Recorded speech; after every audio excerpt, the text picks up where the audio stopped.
Welcome, and thank you for joining us for today's webinar, How to Effectively Secure ePHI Across Disparate Technologies. I'm Shay Mann, and I will be your moderator today. Today's webinar is in listen-only mode, so if you have any questions throughout the presentation, please submit those in the Q&A panel, and we'll answer them at the end of the presentation. This session will be recorded, and we will email you a link to the recorded version tomorrow. Joining us today is Matthew Radcliffe, Director of Healthcare here at SailPoint. Matt has spent the last 20 years supporting the design, development, and deployment of security-based software and technology products and services. With an engineering background, Matt brings a unique perspective to technology product, services, and solution organizations looking to establish strategic and long-term relationships with its customers. Matt has extensive experience managing technology organizations, including strategy development and tactical sales processes. Our guest speaker today is Dan Poliquin, Principal at Deloitte. Dan has more than 22 years of experience in providing advisory services to clients. He's helped multiple clients establish or improve their security posture to support business-critical processes, meet various regulations, and provide improved security services.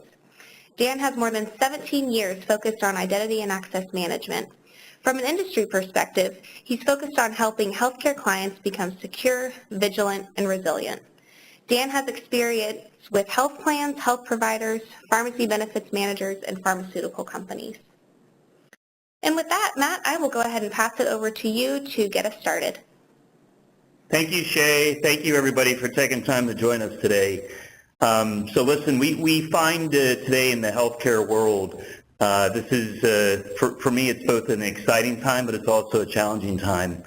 The fact is healthcare organizations today are facing challenges around cybersecurity and the protection of patient health information. And the fact, if you kind of look at this healthcare market, they're really now starting to try to maybe catch up to some of the other markets. Financial services, the insurance industry, many of these other industries really started strong identity management programs about 5 to 10 years ago. The fact is healthcare organizations really put a core emphasis on high-tech and meaningful use in their core clinical EMRs. Now, with a lot of evolving changes in the healthcare space, they're looking to identify and implement strategic cybersecurity programs to make sure that they're effectively protecting this patient information while also addressing some of the evolving needs that healthcare organizations have. And where we wanted to start was to have, Dan, through his perspective within Deloitte, talk about some of the changes that he sees evolving in healthcare that are going to impact the cybersecurity strategies within healthcare. So, Dan, if we could maybe start kind of on your view of the market today through the lens of providers and even payers, and kind of share with us how you're seeing these two worlds both merge and evolve, and how that will impact security programs, that would be a great place to start. So why don't we start there, if you don't mind? No, thank you very much. I just want to echo Matt's comments quickly. Thank you very much for everyone that took time out of their schedule. We're looking forward to have answer some of your questions later. Healthcare is changing rapidly. The way we look at healthcare at Deloitte, we look at plans and at providers specifically. And, the market's been under attack. The providers and the plans have suffered different types of breaches, anywhere from crypto locker, preventing them from conducting their daily business or having issues, and moving to also the large breaches that we saw and experienced that were in the news and highly publicized. So I think that is putting a lot of pressure on the plans and on the providers to trying to figure out how do we deal with this situation, right?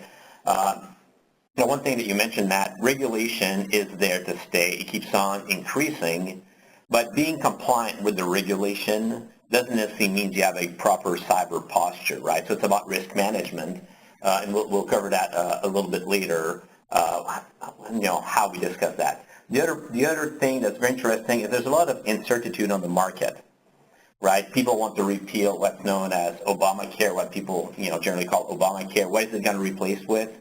How is it going to be replaced?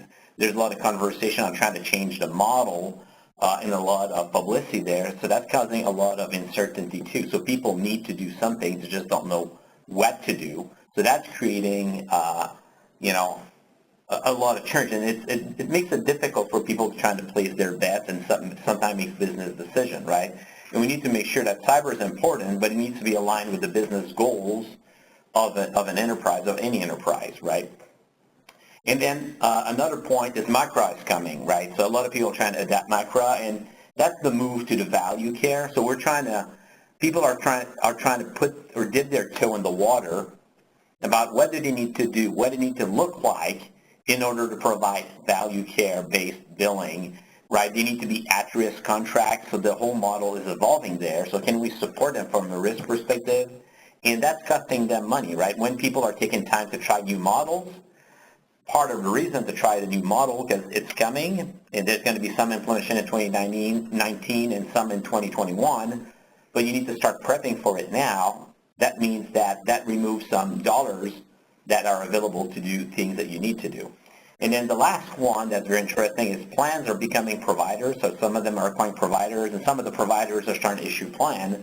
So the market is quickly evolving, and part of that, I think, it has to do with the efficiency. Everybody's looking to become more efficient.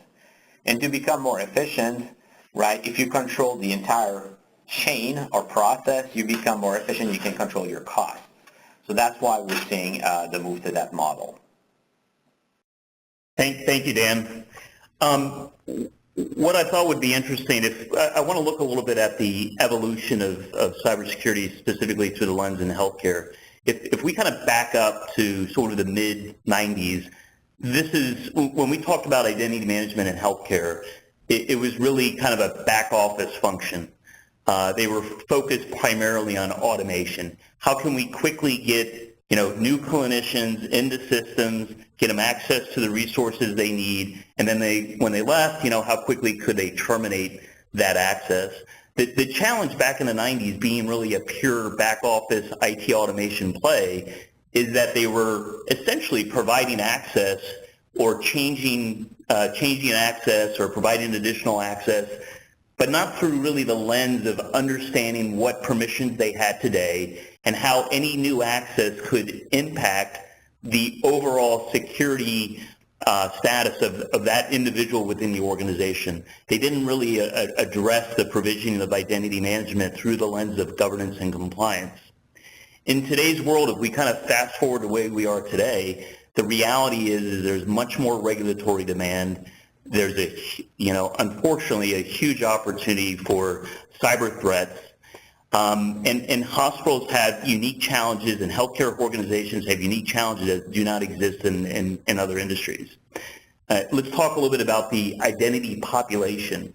This isn't just a matter of all full-time staff, and that's the only population of people they have to worry about. They have a very diverse set of populations. They have affiliated physicians and employed physicians, full-time nurses and contract nurses. They have students. Consumers more and more are becoming more active in their care and needing to get access to both historical and current clinical data about their own care. Contractors coming and leaving, coming and going from the organization. This creates an enormous challenge for the healthcare organization to have to manage these different identity populations that are always on the move, always shifting, and their entitlements, their privileges within the organization are always changing. And we'll get into this a little bit later on, but in many instances, these different populations, especially on the clinical staff, have more than one role, and that becomes a significant challenge to manage. On sort of the outside of this problem, outside of the identity population, the fact is applications. Within a hospital, you could have a homegrown application designed 30 years ago. You could have a thick client application, a SaaS or cloud application. There's a very diverse and complex set of application types that need to be supported. BYOD strategies. Organizations more and more, and you'll see clinicians at healthcare organizations carrying around an iPad or some other kind of PDA device. They still have shared clinical workstations. Some are on older mainframe systems, and some are on newer Windows-like machines. So there's a complex infrastructure that healthcare organizations have to, first make sure they can support, but two, provide the same experience for their clinical staff, their clinicians, their patients, and other entities that touch their enterprise. The last challenge I want to talk about is really about, part of what this discussion today is.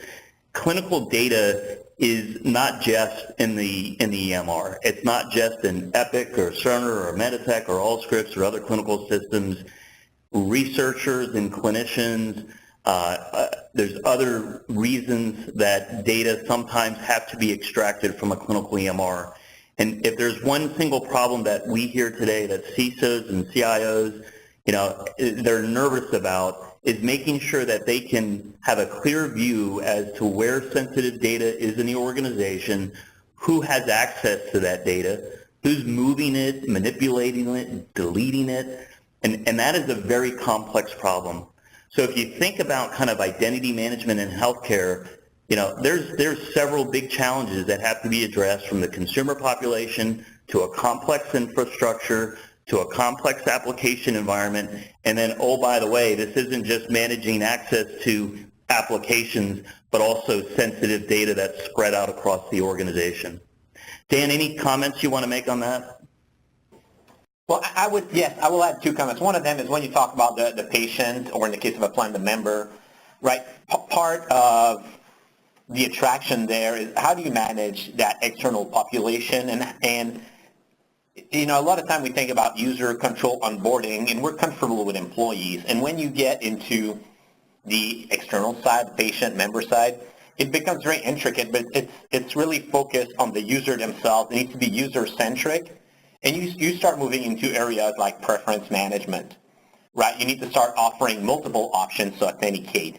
It needs to be frictionless experience, right? So all these concepts are moving in and out. And the companies that will do it better, because we're moving everything to the internet, and I believe that when you start thinking about the consumer side, you really start to talk about mobile first, right? So how you provide a rich, easy, secure experience, that will drive the behavior going forward. And if you have the right user experience, right, and part of user experience is authentication, authorization, and validating the user, making it in a safe way, you'll be able to keep, retain, and attract your clients for a longer period of time, right, if the service is not differentiated. So I think it's very important to focus on that aspect, as this is the aspect that's coming very rapidly.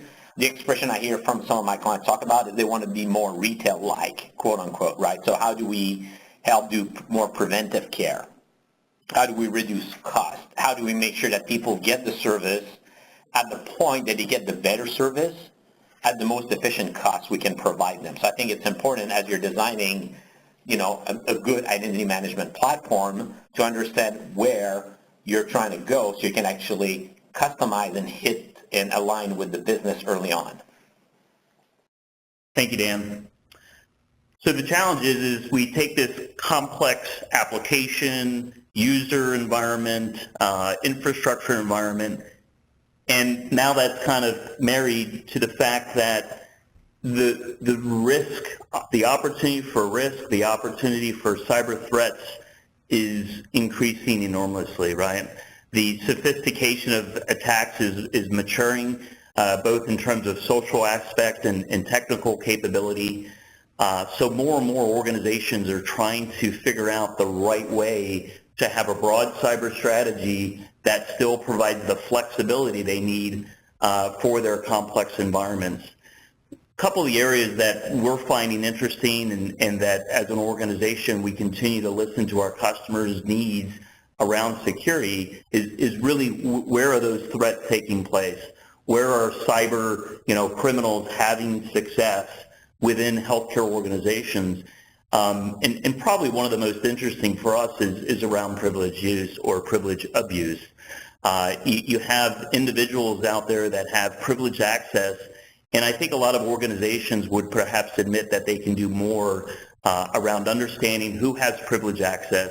Is that privileged access still appropriate for their role in the organization? And as their role continues to change and evolve over time, Are they going back and reviewing that same privilege access to make sure that it's still needed? And this for us is one of the big areas of threats that we're seeing in the market. The other is around insider threats. And it's not necessarily intentionally. You have to understand that a lot of the cyber threats are designed to go after social aspects.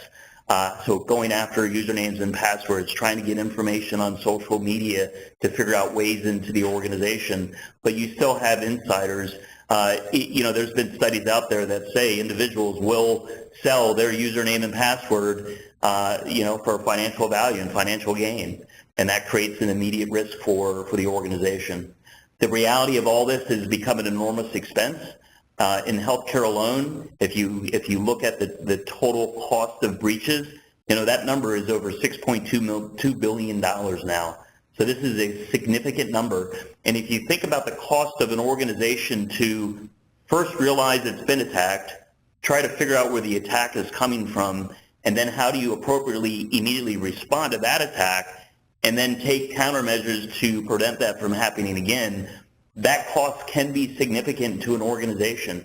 The cost to basically fix a breach can be in the $4 million range. So this is significant, and we're seeing a high penetration rate in the healthcare. At some level, it's not always mass and makes the name out in the news, but at some level, about 90% of healthcare organizations will admit that they've had some level of breach in the last 2 years. And as you know, with time and money, cyber criminals will continue to invest to try to stay ahead of security solutions. And this is one of the, for the Deloittes of the world and the SailPoints of the world, this is where we spend a lot of our time, is how can we help our customers put in place, proactive cyber strategies.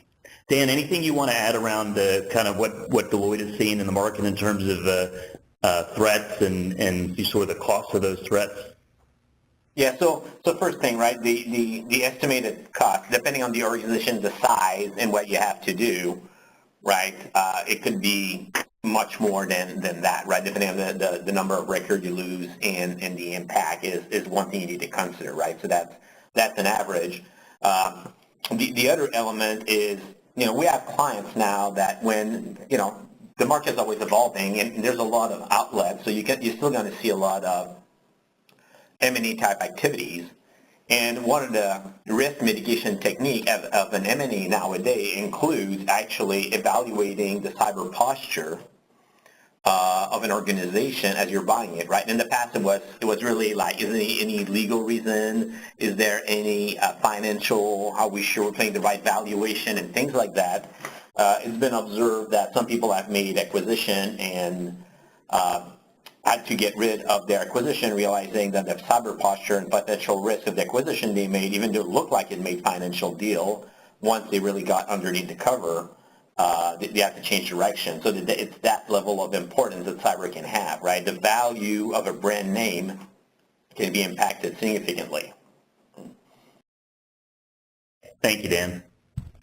So let's kind of start moving the conversation into understanding some of the new business models that are impacting how a healthcare organization designs, plans, and executes its identity management strategy.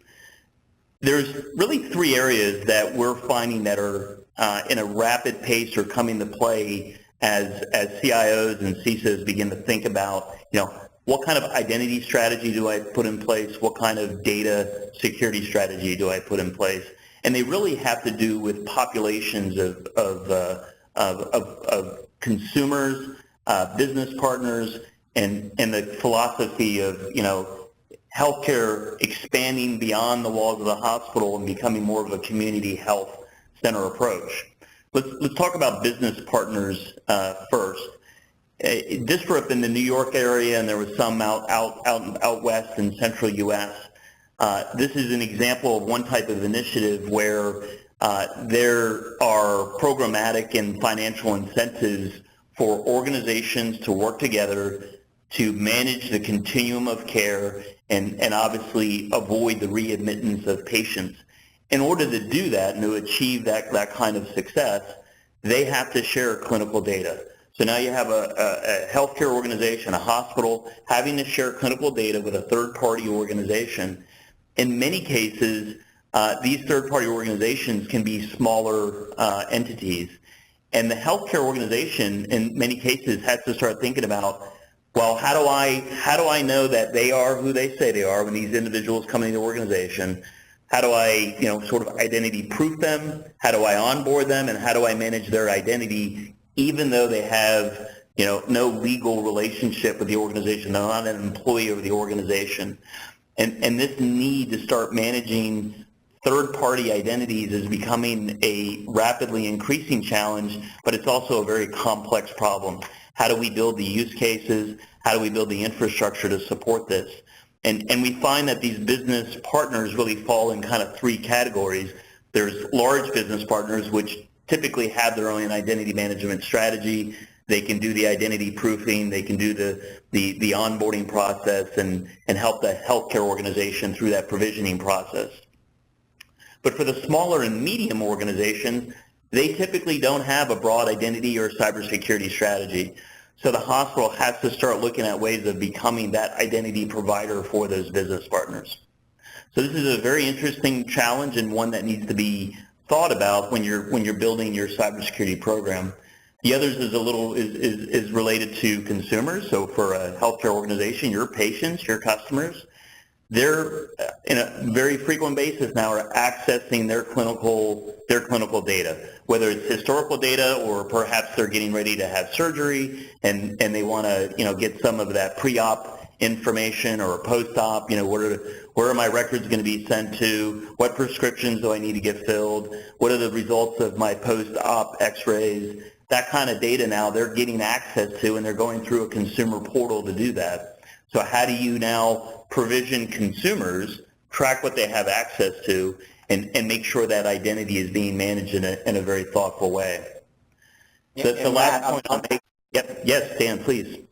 Sorry, I was going to add around the consumer, right? Depending on your maturity, where you're at, right? I walk into some of the systems and their identity management program is they have Active Directory, right? So it's very early in maturity. They do they've built all sorts of scripts and try to custom code to help, but that's not a program, right? So if you're in what I'll call a low maturity position, right, you have an opportunity to leapfrog and trying to go do stuff that is more interesting and more user-friendly from the get-go, right? So you can start leveraging technologies that will bring you more, that are more centered around the consumer, bring that internally. You don't necessarily have to start externally with those technology, and really transform the user experience of your doctor, nurses, so on and so forth very rapidly, and that's a way to change the market, right? You can't get creative. You need to look at it as what is the opportunity I have to go provide a better service, and I don't necessarily need to go and follow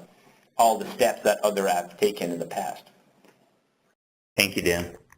The other challenge that, as you build out your cyber strategy, as you build out your identity management strategy and how you're going to protect sensitive data, is to think about the expansion beyond the walls. So healthcare more and more is, how do we get our care, our point of care out to rural areas? And when you start thinking about, these clinics and the expansion out into rural areas, how am I going to protect the data? How am I still going to have a broad cyber strategy that allows us to continue to expand but still protect the patient data? And one of the things we always talk about is you have to have a harmonized identity security and governance strategy. You need to make sure that whatever you put in place, that it's extensible, both in not just in terms of identity population, but the capability. And am I managing provisioning processes? Am I managing the life cycle events with role changes and terminations? Do I have the ability to review access and terminate access? Am I protecting not just access to applications, but I also have a good sense of where there's data? As you extend into rural areas and these health clinics, that data has the ability to expand beyond the walls of the hospital. So understanding where that data is, identifying it, who's accessing it, becomes critically important as healthcare organizations and entities continue to expand. We'll just talk a little bit about data threat prevention. Really, the point I want to make on this slide, we don't need to spend too much time on it, is fundamentally it's a mistake if you think identity management equals pure applications. The reality is if you think about cybersecurity and identity management and data governance as a full circle, traditional identity management strategies were, hey, how do I quickly get people into AD, Exchange and my clinical system and maybe some file share groups. The challenge is if you're not also administering the access they have to data, you're not solving the entire problem. You're not having an all-encompassing identity and data governance strategy.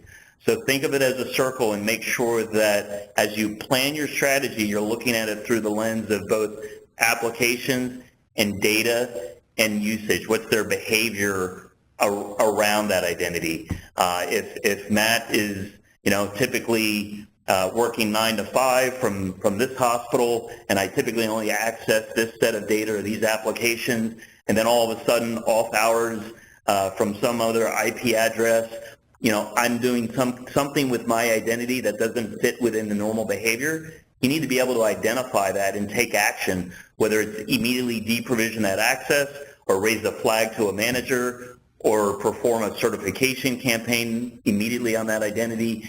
You have to have some mechanism, some process in place to also look at the behavior and the protection of data security. Dan, anything you want to add to that?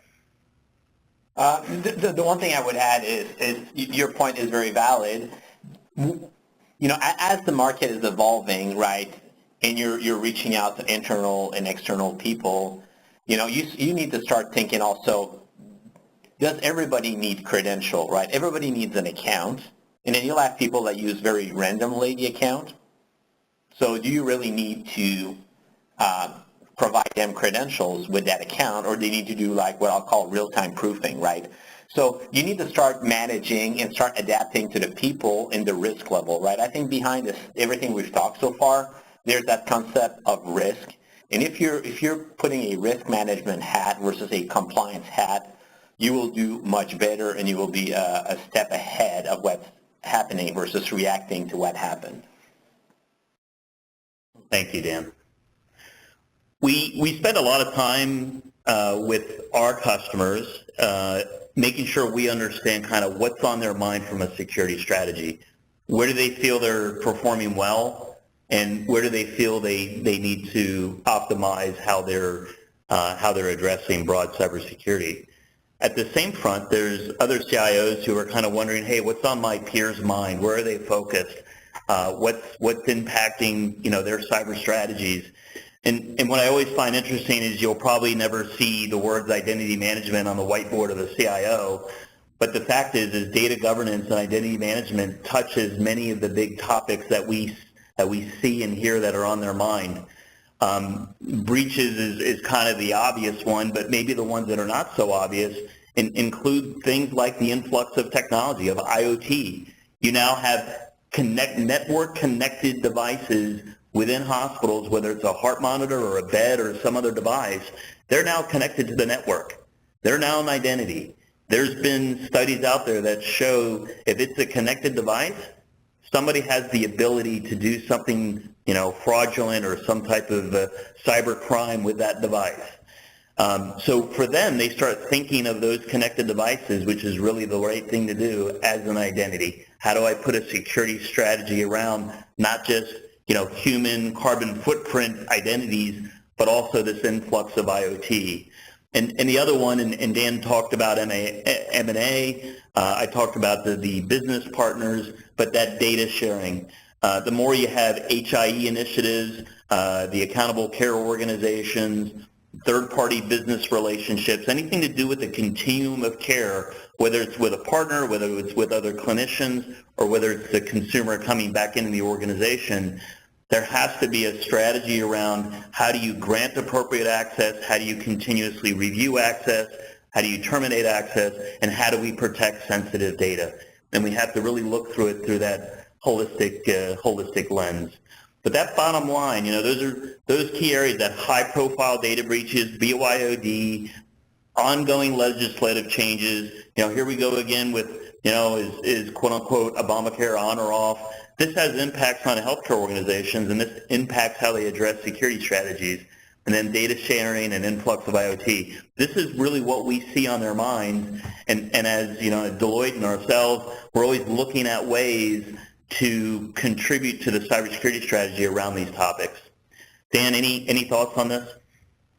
Yeah, so first, I think it's a very nice representative slide of the complexity of the market, and then that's at the executive level, right? The other element that I think is very telling is the board are actually challenging the executive around cyber, right? So you have financial risk, you have brand risk, there's different types of risks that are discussed at the board, and cyber is actually an active topic, right? So the executive are being challenged. What are you doing? What do we need to do more? And to your point, right, access control at the foundation, right, either accessing data or accessing application, proper access control that is well governed will go an extremely long way as part of a cyber plan. But it's about layering when you're talking about cyber, right? So there's multiple aspects there. But just be sure that your executives are getting a lot of pressure from the board, asking very pointed questions, and they need to react more with more nimbleness on the adaptation. The other thing that's interesting is on the first slide, I mentioned that a lot is changing. There's uncertainty. Macro is coming. People are trying new things. Every time you make a change to an operating structure or model, you're trying something new, because that's the definition of changing. And that actual aspect that is new is the one that you need to focus the most on, because this is most likely the area that you are the most vulnerable from a risk perspective, right? And that includes cyber risk, attacks, and the rest of that category. So I think it's important to really understand, how high this is discussed at, and that the changes that we're forced to do and trying to make opens us for risk. So how do we better manage that? And access control being the big element, I think it's good to have a structure that is defined and developed to manage the change. Thank you, Dan. So the next couple of slides, as healthcare organizations begin to plan their cyber strategy, their identity management program, their data governance program, there's use cases in healthcare that are very unique and complex that really don't exist prevalently in other markets. One is around multi-roles. And one of the things I'll first say about roles is that it's very easy for a hospital to, when they hear the word roles, they immediately think about their clinical EMR. You could have hundreds and thousands of roles within a clinical EMR. It's a great way to manage security permissions within an EMR, not necessarily a great way to build operational process around identity management. So we want to find a way to first create a identity management program where we can build automation around kind of that 85, 80, 20, right, 80, 15 rule, where the bulk of our provisioning needs we can automate based on a well-defined role model. The challenge is in healthcare, it's very, very common for individual clinicians to have multiple roles in the organizations, multiple personas or personalities. How do you manage and review access when one person has one role on this floor at this hospital, but off hours or on weekends they serve another role and another function at another hospital? Or perhaps I usually work in NICU and labor delivery is down a couple nurses and we need to backfill. This creates risk within the organization, and it's a complex problem to manage. So whatever identity management strategy you put in place has to have the flexibility that it can provide you the views of not just all the identities in your organization and what they have access to, both in terms of applications and data, but if they have multiple roles, how do those roles conflict with each other, or do they conflict with each other? You have to think about things like segregation of duty violations. I shouldn't be able to prescribe and fulfill medications, as an example.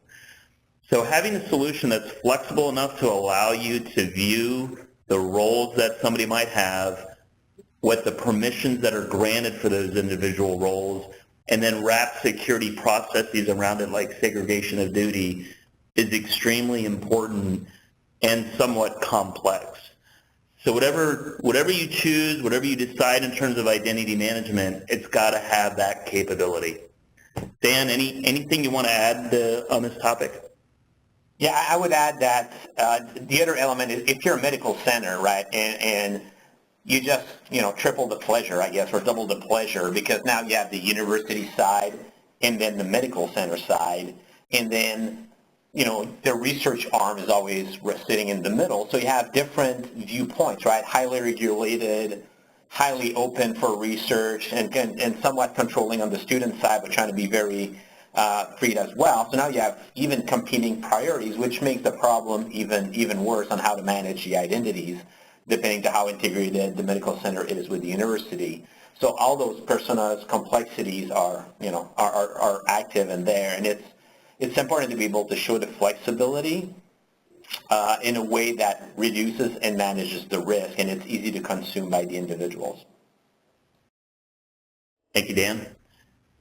The other use case that we want to briefly touch on is around clinical integration, and this is exceptionally important. This is where the bulk of your ePHI exists, and making sure that we have a way to provision appropriate access into the clinical EMR on an ongoing basis, review access that individuals have within the clinical EMR, and most importantly, when they leave the organization, are we quickly and effectively remediating that access, removing that access?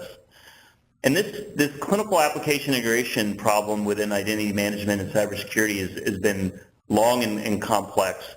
Organizations have really spent 15, 20 years trying to find the right way to integrate with these systems. And I can't help but feel in some ways some historical technologies have maybe misrepresented the ease of integration with these systems. It's complex. There's been, these screen scraping methods and object manipulations. These are not great ways to integrate with clinical systems. And I would actually applaud the Epics of the world.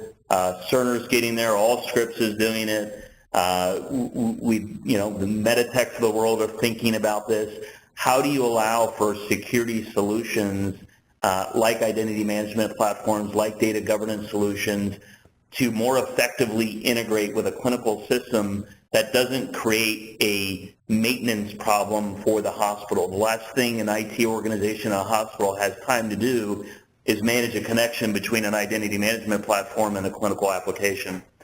You'll find that most of the major clinical application providers out there now are designing API-based frameworks for integration.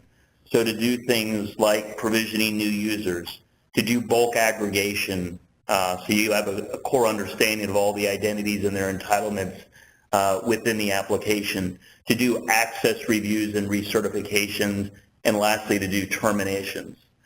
So I would first suggest that no matter what you do in terms of identity management, it's got to leverage an API-based framework that's supported by the clinical application provider.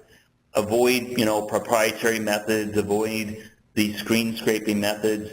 They will create challenges for you. And when you adopt an API-based framework, you no longer really have to worry about that maintainability of that connection. It basically lives and breathes with the app provider. The other point I would say is there's really no such thing as out-of-the-box integration. Even when you have an API framework, and maybe I'll use Epic as an example, Epic from Hospital 1 to Hospital 2 to Hospital 3 is different. Their workflows might be different. The way they've architected their security levels, their templates, what attributes they use to drive privileges within Epic are different from one hospital to another. So although API frameworks kind of get you 90% of the runway, always understand that early in your program you have to have your clinical application security team involved in your cyber program so you can understand the use cases, the attributes, the security architecture that's important for your hospital, and then you just make minor adjustments to that API-based connection to optimize it for your use. But the key message is there's great connection technologies out there. I think SailPoint and Deloitte know these and do this really well, but just don't be misrepresented. There's always a little bit of configuration that has to happen within this clinical application space. Dan, anything you want to add to that? Yeah, I would add, and I agree with you, right? I think it's fantastic that finally, because it's pretty recent, that the EHR are opening themselves to do integration via APIs, and it's not complete, right? It's a start. So in other words, the API sets every year are getting better, but they're not complete. So that also writes back into why it's not a seamless integration, and then depending on how complex they are, in the number of units or elements you need to give to the user, you need to factor that in, right? And the other part, once you put the integration in place, right, the other question is how do we make it how do we take cost out of the equation, right? Because some of them are pretty complex. So once you've had the connectivity and you develop the connectivity, trying to find a way to be more repeatable, right? Use some level of role-based access control or model like that to try to speed up decision making and move in the access versus doing it at a granular level, which gives a lot of comfort to technician usually because you're doing it at the finest entitlement level possible. But from a business perspective, it's not what the business is after, and then it's never sustainable. Thank you, Dan. And then really tied to that EHR integration is, okay, how do I take a cyber strategy, an identity management platform? How do I properly integrate it with ePHI? The reality is it doesn't stop there. If you think about, we're going through this process because we want to protect that data that sits within that clinical EMR. There's other parallel processes that are at play here to ensure that that clinician, that physician is actually allowed to have access. So you have to make sure that your strategy keeps in mind that there's parallel processes that have to happen here. Where did the identity data come from? What authoritative feed? That's number one. Number two, have they been credentialed? So whether you're using a Morrissey or a Cactus or some other credentialing system, before I provide full access to ePHI, have I ensured they've been appropriately credentialed? Have they completed their learning? So learning management integration is quite important as well. Have they gone through the training required before we give full access to this environment? So this topic is not just as simple as, hey, I have an API-based connection, now we can directly provision. There's actually 2 or 3 other parallel processes that you have to be mindful of when you're building that identity management workflow for provisioning into these clinical EMRs. So just a couple other points there that are, yep, Dan, go ahead. Yeah, I was about to say, right, the other thing too that's very interesting here is depending on how sophisticated you can be, right, we've seen system that your credentialing system, right, you don't have the right credentials to perform X, Y, or Z task. Those are being removed directly from your profile the moment you lose access to them. Some of them they decided that they want to give a grace period. So there's different ways to deal with it. But if you want to help the business from a business perspective and not from a plumbing perspective, what I mean is the connectivity, this is where you need to start. This is where you start giving value to the business, right? So you can help them control the right credential, can provide the right type of prescribed drugs to, or not, depending on their credentials. Thank you, Dan. So the last couple of slides is before we get to questions, is really aimed at, what are best practices and what are the foundational elements that are important when beginning your identity and data security initiative, your program. And there's, over the last 15 years in this space, there's a lot of lessons learned. There's some best practices that need to be mindful of. Dan, I'm sure you're going to contribute to a lot to these 2 slides, so just 2 bullets from me on this first one. I am a big believer in performing a comprehensive security assessment. And this is where a Deloitte really shines, is coming in and helping you understand, looking at all the potential opportunities for security gaps within the organization. How best should I design my identity program to take in consideration my user populations, my complex infrastructure, my application environment, my integration with a clinical EMR. So to really map this all out in a very thoughtful way is highly important and really a prerequisite for a successful cybersecurity program. The other bullet I'll make, and Dan, I'll ask for your input, is around sponsorship. Too many times, I've seen over my 20 years, a director or a manager of information security or identity management takes too long to go and get HR on board, or get the clinical application team on board, or bring risk and compliance into the conversation, or their Active Directory lead in the conversation. So very early in the program, kind of building that internal coalition and building trust across the different lines of business of the organization, making everyone feel like they have an impact on your cybersecurity strategy, only factorially increases your opportunity for success. So I really promote doing that very early in your project. Get everybody on board, get everybody in the room, and talk about, what's a successful program look for you. Dan, anything you want to add to that? Yeah, I will add to that. One, around the technology, right? So if you're going to bring in technology, you're therefore making a change, right? And as you're making the change, why not look at opportunity to make the processes? It's not just a technology change. I would look at people and processes as well. How do you make them more repeatable, make them more efficient, make them more intuitive, right? A good measure of that is,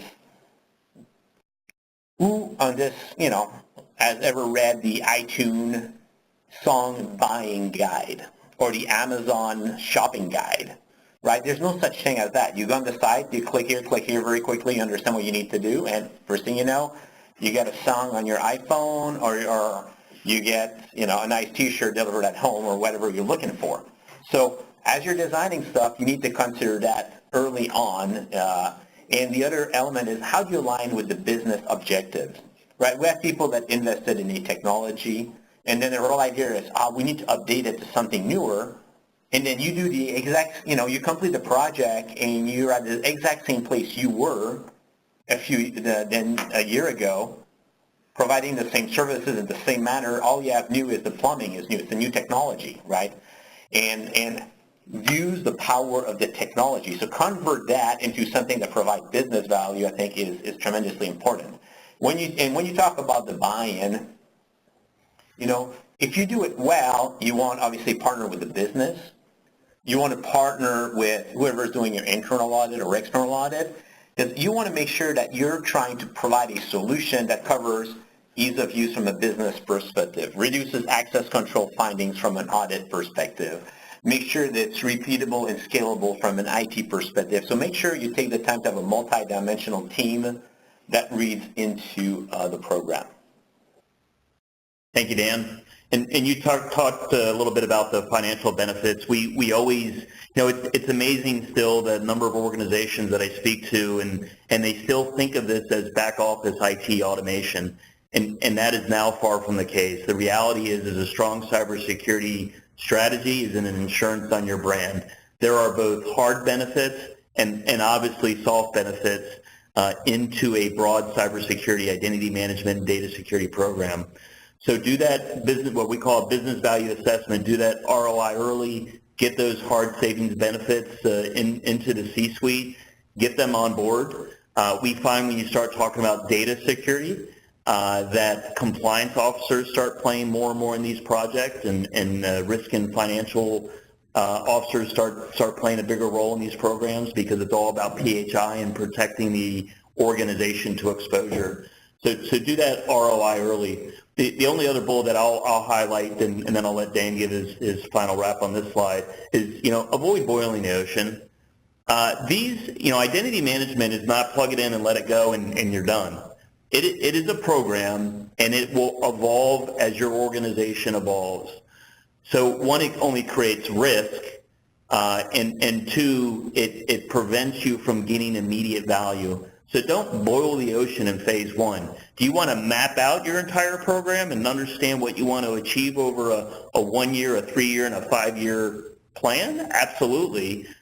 But there's a lot of kind of, quote unquote, low-hanging fruit you can get out of an initial identity management deployment or an initial data security program or a behavioral risk program. Figure out where your pain points are, figure out where you can get immediate value and benefit to the organization, and then extend the program over time. Dan, anything you want to add to that? I would add that, start with the end in mind, right? So that implies that you have a strategy, which implies that you have an end state in mind, which implies that you have defined priorities, right? Priority 1 could be user experience. Priority 2 is reduce costs. Priority 3 is to make compliance more easy. So have 3, 4, no more than 4 priorities. And as you're going to develop your end state and where you're at today, make sure that every project aligns with your priority number 1, then 2, then 3, then 4, right? And granted, not a project will probably hit more than just one priorities, but that way you have a program that you can control. And if the priority changes and you have that plan, you can reshuffle your project and your plan and deliver value that aligns with what is needed at the time. Identity management is quote-unquote never done. And I think the ROI example is show flexibility, show interest, right? So figure out what are the biggest pain points for your business. Trying to build people that you impact a lot. I see a lot of identity management projects done in a way that everybody benefits a little bit. But if everybody benefits a little bit, that's low excitement. So trying to find a way to have a strategy implementation that you impact potentially a smaller group of users, but you transform their lives. If you transform their lives, you will have people that will be extremely excited about what you've done and how you've helped them achieve their goals, and that will go a long way into the program. Thank you, Dan. This last slide is really just sort of I call it a mapping slide, but what we find is there's influencers and buy-in that you need to get from the C-level suite early in a program, whether we're talking about identity management or we're talking about data security and governance. If there's some type of a consumer play or a SaaS play, there's different C-levels that need to be involved early in the program to ensure success. We find within most identity management programs, it's obviously the CIO, the Director of Information Security. If they have a CISO, the CISO. We find in consumer play, so when there's a portal involved, operations, we've even seen marketing get involved. As soon as you start touching the patient, they have to start thinking about the brand and ease of use. So marketing can actually get involved in some of these programs, and obviously the CTO, because there's an infrastructure challenge. With data security and governance, we see CFOs and we see chief risk officers getting involved in these programs. They're usually led by a CISO or a CIO, but those risk officers and the financial officer, if it's around protecting, patient health information, they want to be involved. And because data security, a lot of data sits out there in the infrastructure on servers and cloud applications or an email or AD, the CTO is obviously going to get involved. So this slide is really just to kind of help map out who those key influencers and where do you need to get buy-in early in your initiative to have success. Dan, any thoughts on nursing and physicians as well in these programs and their influence? Yes, so I think as you're building your program, right, making sure you get buy-in around the experience, the user and their daily life and how they operate. The nursing staff, the medical staff, right, chief medical official, chief nursing officer, those individuals are key because their level of influence is tremendous. And everything in the context of a provider is done in conjuncture with the revenue generators, which these are the people who are generating the revenue for you. I will put that there. And again, I will mention that, you know, audit, the risk group, all these individuals will be extremely interested into what you're doing to make their life better. So, Dan, thank you very much. Shay, we are available for a few minutes for questions if there's any questions, so I'll turn it back to you. And, you know, I really appreciate everyone taking the time, and if there's questions, Dan and I are happy to take them. Great, thanks, Matt. Friendly reminder, if you have a question, go ahead and submit that in the Q&A panel, and we'll knock out as many as we can in these last few minutes. So let's dive in. Our first question. So the majority of our ePHI is stored and protected in our EMR. Why would we need a data governance or identity management product? Yeah, so Dan, I'll give my 2 cents, and then if you want to add on, that'd be great. You know, as we talked a little bit earlier, the reality is, you know, a lot of organizations will say, hey, all my clinical data is in ePHI. Why do I need a data governance solution? Why do I need to, you know, protect access to both applications and data? The fact is, you know, for the continuum of care, patients, physicians, nurses, researchers, they will extract data from clinical systems. They'll take snapshots of clinical data. It ends up in an email. It ends up in an Excel spreadsheet. It ends up in a PowerPoint slide or, you know, some document. So the organization has to have, to eliminate risk or minimize risk, you've got to have the ability to not just govern access and review access to the core clinical, but you have to have the ability to go out across the organization, identify where there's data, identify if there's PHI or PII or financial data within these, you know, documents, there's data at rest, identify who's accessing it, identify what they're doing with that data, what's the behavior around that data, and then rectifying if there's a data risk issue. So your strategy, you know, I get the concept that everything's locked in ePHI or Cerner. I don't have to worry about it. The fact is that it happens every day, and it creates exposure and risk. Dan, anything you want to add to that? I'll add something quick. The move to the value-based, you know, billing and value-based care means that people need to analyze the data, right? So you're going to see much more data scientists taking position within healthcare, trying to figure out what is the best way to provide the service so people don't come back. And that point right there from a business perspective means the data cannot all reside into the EHR, so that's a risk. Great, thank you.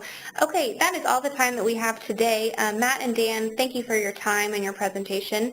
Everyone who joined us, thank you. Keep an eye out for an email from us tomorrow that will include a recording of today's presentation. And with that, we will go ahead and wrap up, and we hope you have a great rest of your day.